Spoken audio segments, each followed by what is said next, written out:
Good evening, ladies and gentlemen. Happy New Year to everybody. Welcome to Let's Be Real Sports, the first episode of 2020 Double Vision. I am Solo Dolo. I am here today on my lonesome. Brother Joe is on vacation. He'll be back next week, hopefully. And today on Let's Be Real Sports, what we're basically going to be doing is reviewing all the playoffs you just seen here from Saturday to today. And today I'd like to start with saying one thing. Tsung is dead. He's dead. He's dead. He's dead. If you've been paying attention to the blog, I'm doing my parody with Mortal Kombat and the NFL. Of course, this is the tournament now. This is playoff season. So, might as well have a little fun with it, and put some characters to the teams and everything like that. And it's sort of fitting. It's kind of fitting right now. Like, for instance, like I've said, the New England Patriots, they're Shang, sorcerers, cheaters. They can shift any way. They can play passing. They can play running.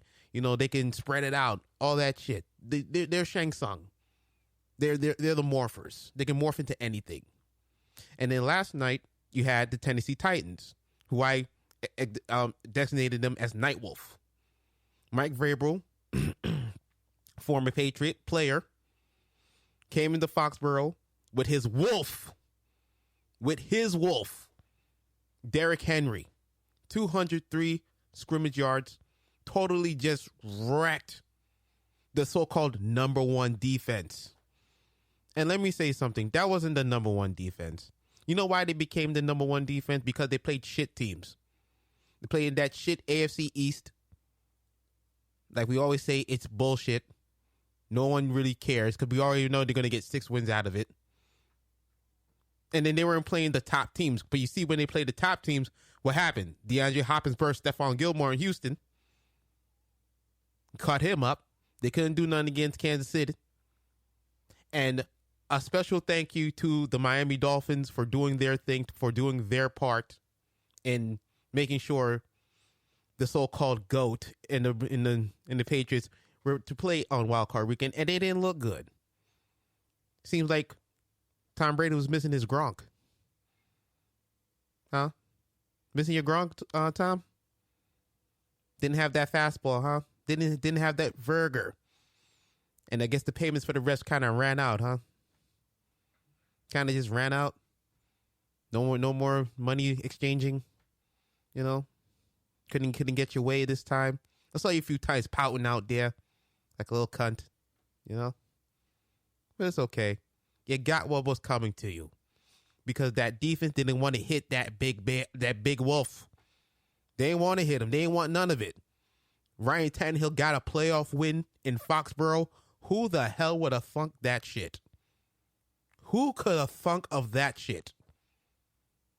I didn't think of it. I didn't have them winning. This is the only time on this show where I feel like I feel right being wrong because right was done. Actually, a New England Patriots coach, or not even coach, because half them motherfuckers can't even coach. Let's just call it what it is. Bill O'Brien just got by yesterday on talent. I'm gonna get to that. But Mike Vrabel came in there, the spirit guide. Probably told him a few things about Brady, a few tendencies here and there, and they followed a game plan. They followed it to a T, and they got the job done. Now, Ryan Tannehill scared me a little bit when he threw that little duck interception in about the third or fourth quarter. He scared the hell out of me. I'm like, what the hell is this guy doing? Just give the ball to Derrick Henry. That's all you have to do. Give him to Derrick Henry. Let him do what he have to do, and he's going to be okay. And he pulled it out. It looked good. And now, Tennessee is on to Baltimore. That game is going to be a man's game. That's going to be a man's game. If you ain't ready to hit, you better not come out there on Saturday night. And that's prime time too, baby. That is prime time. So the Yak Show the big bad wolf. They're coming out there. Oh, and I might as well reveal who the Baltimore Ravens are. This for me, the Baltimore Ravens are godlike Liu Kang. Yes, godlike Liu Kang. The moves, the energy, the feel. It's like Lamar Jackson's like Liu Kang. Like anything you can do, it's amazing. His speed. Liu Kang has speed. The IQ. Lamar Jackson is showing he has the football IQ to lead his team to a championship. And that's how I see the Ravens. The Ravens are Liu Kang. They ease you. They're like water, as Bruce Lee would say. Be water, as he would say. You know? And I feel as if this game right here is going to be a man's game. I got the Ravens winning anyway. Because it's going to be a man's game. Like it's going to be a man's game. It's going to be hitting going on. Some real hitting. Some old school hitting you're going to be seeing. And it's going to be a very close game. I say this game next week is going to be, I'll give it, I'll say, what's what I want to give them? Well, the Ravens, I'll say, okay, I say the Ravens 30, the Titans 20. I think in the end, the defense for the Titans are going to wear down. With the Ravens having the extra bye week, they're more healthy. They're ready to go. They're ready to hit. It might take them a little bit of time to get into the game, a little bit, but they'll be ready. By the time that second quarter hit, they'll be off and running. The offense will be running, and I think they can sit there and just hold these guys off. It's not going to be like a super blowout, but there's going to be some hitting going on. You better be. It's like some crash test dummy shit. It's gonna go down. It's really gonna go down. And then also on Saturday night, you had the Houston Texans and the the Buffalo Bills, who played a wild game. There was so much stuff going on in that game. I had to go outside and smoke a blunt. I was like, what the hell's going on? What is going on? First, Buffalo hits the Philly special. And I'm saying to myself, what the hell is going on out here? Is Bill O'Brien really going to make this go down again? Another one of these Belichick disciples who's been coaching and basically been getting off on Deshaun Watson's talent this whole time, basically. Yeah, they won the division 4 out of 5 years, but every time they hit the playoffs, they lay a big egg. And in the first half, they were laying an egg again. As I posted on the on the Facebook page, I labeled the Houston Texans Sub-Zero, because Sub-Zero he's a mainstay. He's stable, but sometimes he just can't get over the hump when you play him, when you use him. You really got to know how to use him. And to me, I think Bill O'Brien does not know how to really truly use Deshaun Watson. To me, like I said, they're getting by. It didn't help Will Fuller wasn't there, and he's been injury prone his whole career, and he would probably be needed next week versus the Chiefs. Really, really needs to be used. Really be needed next week, but he probably won't be there. In the game yesterday, like I said, the Bills got out to a lead. They were looking good. The defense was holding. Deshaun Watson was sacked by 7-8 times. It looked like, damn, they're going to lose again? And I kept saying on the blog, fire O'Brien. He's going to get this man killed. But as Dabo called him way back in college, he called him Michael Jordan. And yes, and Saturday, you saw Michael Jordan in action. He got out of the sack, was able to make the pass, hit the touchdown, tie the game. Overtime, here we come. And in these playoff times, is about tackling. You have to tackle.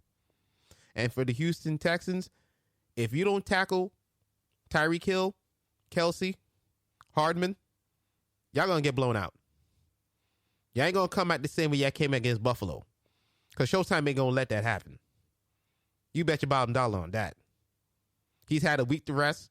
Andy Reid has had time to game plan versus Bill O'Brien. Now, Houston won that game earlier in the year. But this is a different story now. Showtime will be ready. And to me, Showtime will go on and they'll move on.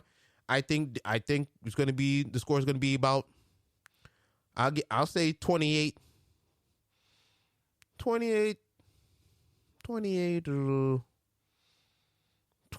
give it 28-20.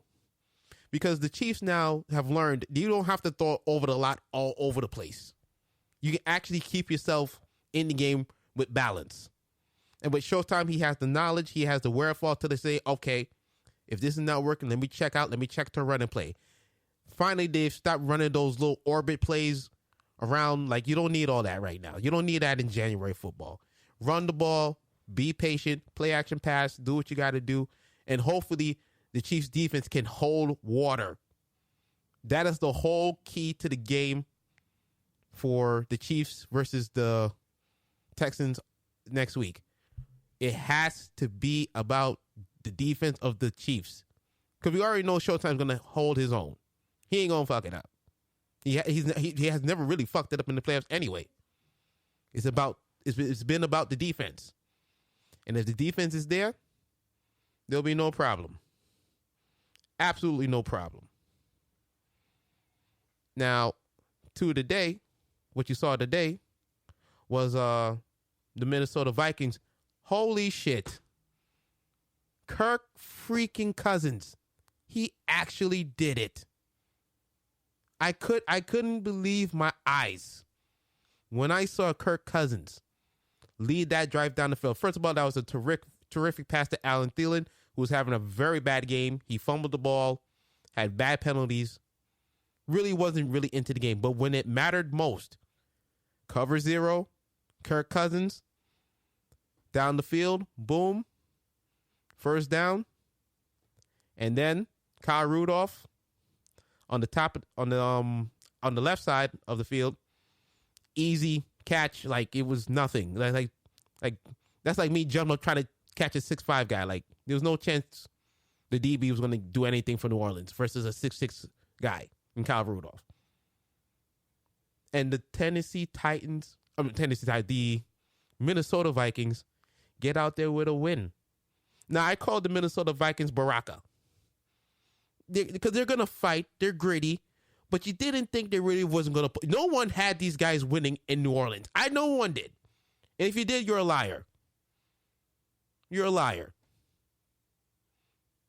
You ain't think Kurt Madoff was going to go out there and do what he did. He actually made that $84 million stand on hold water. But now they get a chance to go to San Francisco next week and do it again against the number one seed, San Francisco 49ers, who I've labeled Shao Kahn for the only reason the defensive coordinator looks like Shao Kahn. If you take a picture of him and put a helmet on his head, the Shao Kahn helmet, that is him. I swear to you. Or you can build a Shao Kahn from the San Francisco. All you need is Nick Bosa. Put the defensive coordinator's head on Nick Bosa's head, on his body. Put the helmet on. Shao Kahn right there. There you go. And you know their defense is going to hit. They're going to hit. Now I don't know if it's going to be hitting like Saturday night with the Ravens versus the Titans, but there's going to be some hitting. But in the end, San Francisco wins. I'm not going to disrespect them. I'm not going to disrespect Minnesota. San Francisco wins 30. No, that's a lie. I'm going to say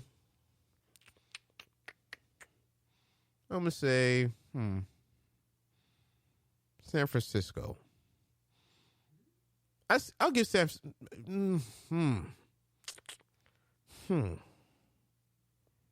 Damn, I'm doing this on the fly too, y'all. But I'll give San Francisco 30 points. Fine, I'll give San Francisco 30 points. And Minnesota, they're gonna come up short. I think they get 24. 24 is probably a good number for them. Because San Francisco, to me, they're the number one seed right now. They're top billing. As of right now, Jimmy G, porn star Jimmy, he out there making it happen, man. For what you want to say, porn star Jimmy is making it happen. Emmanuel Sanders would have gotten trade. Looks strong. Deebo Samuel. He's become a breakout receiver out there. And of course, the tight end. If I can get his name. What is this guy's name? It's on the tip of my tongue. George Kittle. Beast. Can they deal with George Kittle? And that's where the game's going to be won at. George Kittle is going to be the ultimate key. Now today in New Orleans, can't guard Mike, but a few things happened here and there. Drew Brees couldn't hold on to the ball. Got a little sloppy. Had a few turnovers. And that was the end of the game right there at that point. I mean, the Hornets got the tie to force the game into overtime, but then it really didn't matter, and they really wasted Taysom Hill. Taysom Hill was cutting Minnesota up by himself, passing, throwing, running, blocking, doing everything. The Swiss Army knife. And Minnesota had no answer for him. None. I kind of think they should have kept him in the game a little longer. See what could really happen. He probably would have broke the game open, probably, if it had kept him a little longer. But he did what he had to do, you know.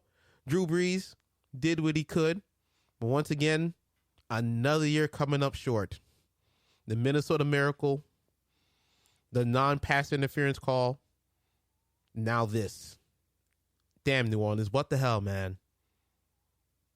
Did that? I don't know, man. Every year is supposed to be the year for these guys. And they keep falling on their face for some reason. And then everyone's going to say, oh, Drew Brees is fine. It's just one of those things where some teams can't get over the hump. And for New Orleans, I think that's where they're at now. I don't think they can really get over the hump. Because they have everything. They have absolutely everything. And for some reason, something odd thing keeps happening. I think they're like everybody hates Chris. Everything keeps happening. Everything that can go wrong will go wrong. It's not like the Cowboys, but it's like, damn. Can y'all just catch a break? I mean, I caught a break many, many years ago in the Super Bowl versus Peyton Manning with that onside kick. Maybe that was your only shot. You made it work though. Y'all made it work, but now it's like y'all just can't catch nothing. Y'all struggling out here, and I feel for y'all because I even feel from last year they could have beat the Patriots. Hell yeah, they could have beat. Yeah, hell yeah, producer, they could beat the Patriots. What are you laughing at? I'm laughing at the Patriots lost. Yeah, and tell your friend, ha ha ha. I'm not trying to help her cry. No, she gonna cry all motherfucking day. She gonna cry all day. Her champion, her sorcerer, is done. Finish. Fatality. Boom. Rip them apart. Thank you, Ryan Fitzpatrick. Fitzmagic. Thank you, my man. You did America a solid. Thank you, sir. You're in the ilk with Eli and Big Dick Nick Foles. You're in that ilk, and we give you and we salute you. Also, I'm pretty sure by now when I was watching the game with which is now over, I believe, with Seattle versus Philadelphia Eagles. Thank you, producer lady.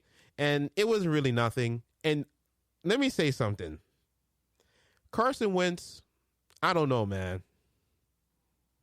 It's like he can do it, but every time that he gets to that playoff situation, he gets injured inexplicably. The year they win the Super Bowl, he blows his knee. I think the year before that, he hurts his back. This year now, he had a concussion in the first quarter. It's like, Jesus Christ.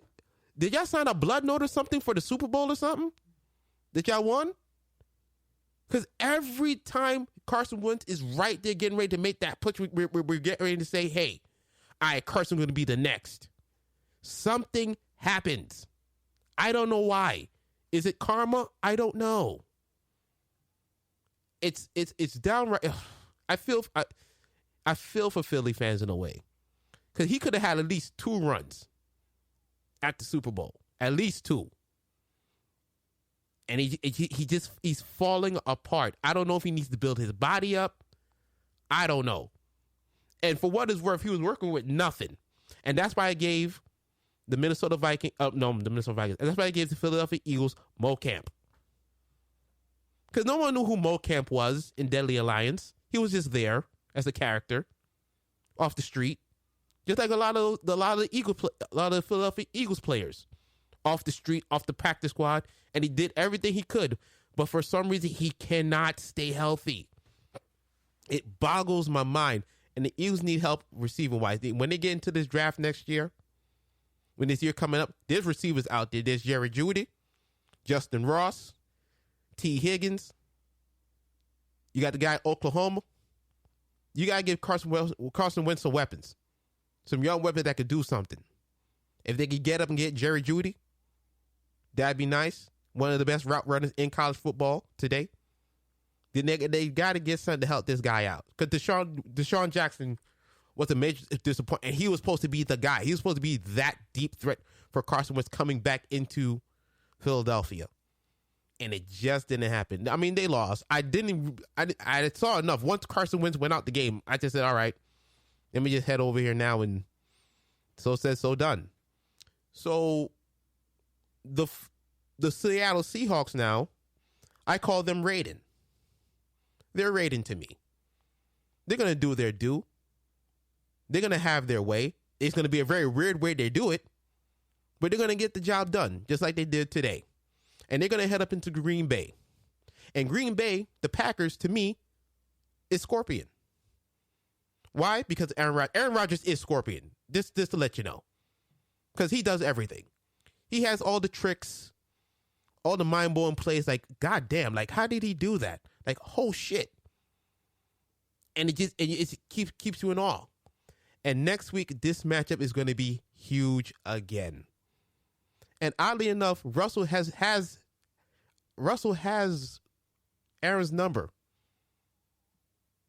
Remember the game, the NFC Championship game that went to overtime, Packers versus Seahawks a couple of years ago. About 4 or 5 years ago. The onside kick that shouldn't have happened. That never should have happened, because they allowed Seattle to come back. Green Bay allowed Seattle to come back. They didn't even be in that situation in the first place, which is kind of crazy. And number 86, the Packers, basically, if you remember so digitally, you know? So it's going to happen again. And I have to say, call me crazy. I've been called crazy many a time. Many a time on social media, I've been called crazy. Now I know what I'm talking about. It's whatever, but I become right maybe 75% of the time, and I'll take that. But I think Russell might get him again.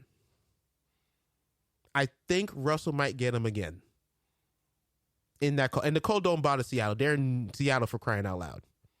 That's no, don't bother them.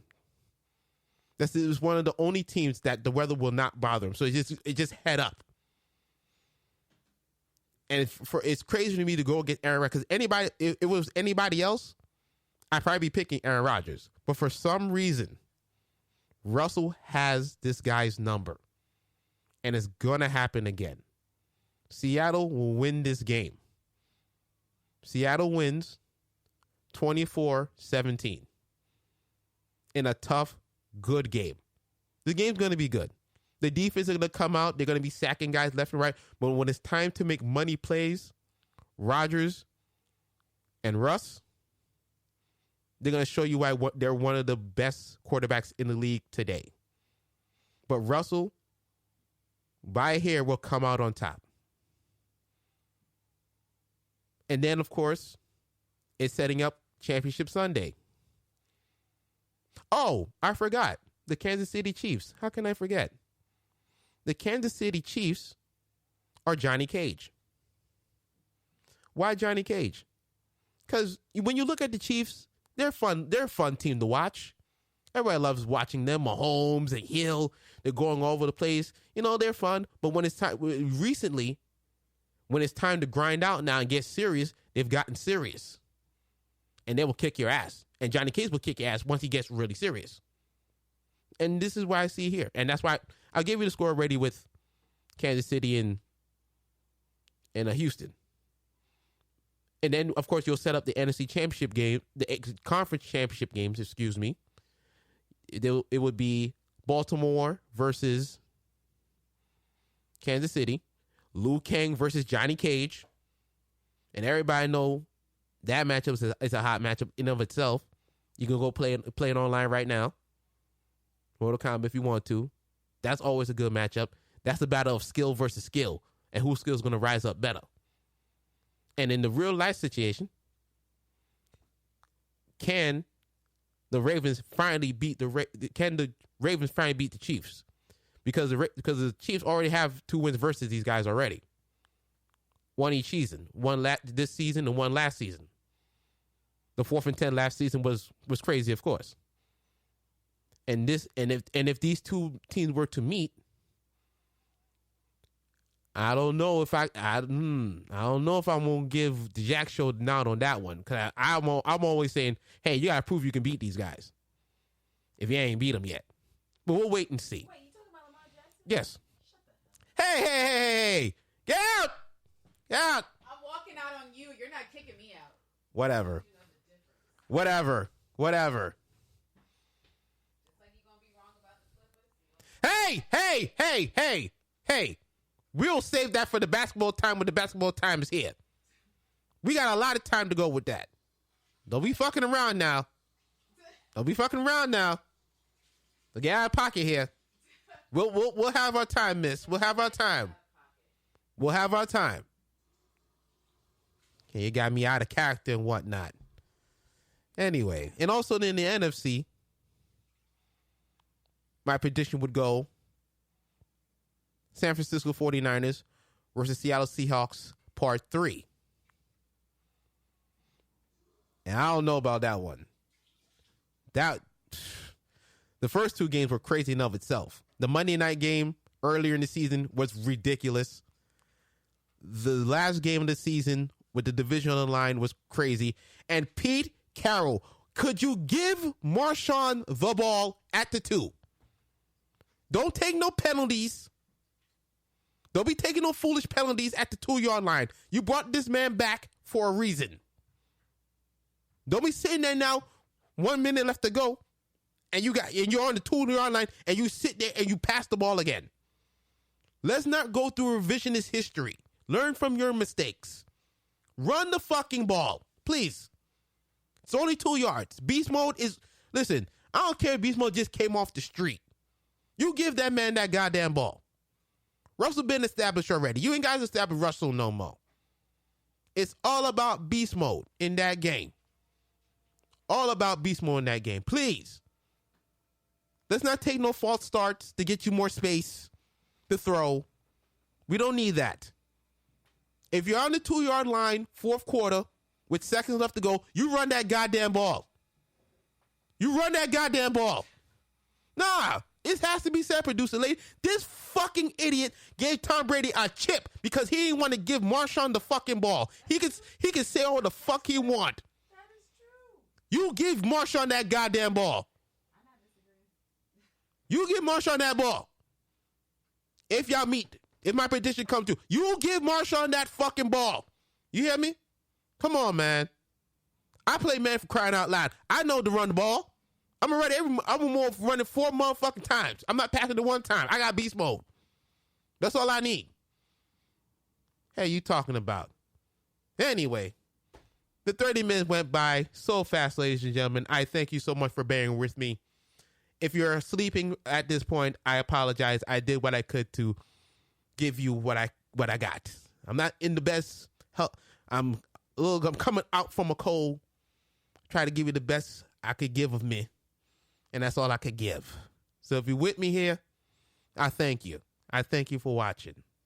Brother Joe will be back next week to do all that, whatchamacallit, the, not PSAs, that's not PSAs, to do the, where we going to be at and everything like. But you can check us out on social media, on all social media platforms, of course. Facebook is, well, I'm going to end up doing the Instagram soon and the Twitter soon. I'm on Twitter now as it is, but I'm trying to get my hand in it, you know. I'll eventually get it as I go along. We'll have that out there for you too. You know, YouTube, Stitcher, all the social media platforms. Please check us out. And of course, please check out the blog. Me and Brother Q are always doing the blog every day as we can. And that's about it. Happy New Year to everybody. I'll be back next week. Peace. This has been a Gifted Sounds podcast. If you enjoyed the podcast, please subscribe, rate, and review. For more podcasts, please visit giftedsounds.com.